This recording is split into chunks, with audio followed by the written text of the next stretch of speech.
ଦେଖ ଭାଇମାନେ, ଜଣେ ହିନ୍ଦୁ ବାଂଲାଦେଶ ଯାଇ ତାଙ୍କ ରୋଜଗାର କରି ତାଙ୍କ ଘର ପୋଷୁଥିଲା।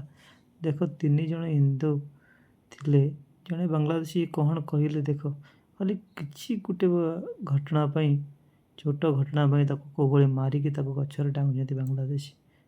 ଆଜି ତାଙ୍କ ଘରର ପରିସ୍ଥିତି କ'ଣ ହେଇଥିବ। ମାନେ ସିଏ ବାହାରକୁ ଯାଇଥିଲା ବାଂଲାଦେଶ କିଛି ଗୋଟେ କାମ କରି ତାଙ୍କ ପରିବାର ପୋଷିବା ପାଇଁ।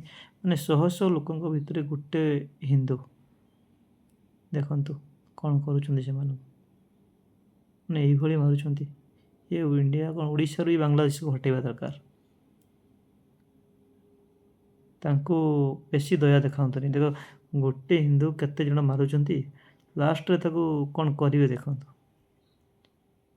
ଏ ଭିଡ଼ିଓକୁ ଭାଇମାନେ ସବୁବେଳେ ସେୟାର କରନ୍ତୁ, ଆମ ସରକାର ବି ପର୍ଯ୍ୟନ୍ତ। ଜୟ ଜଗନ୍ନାଥ।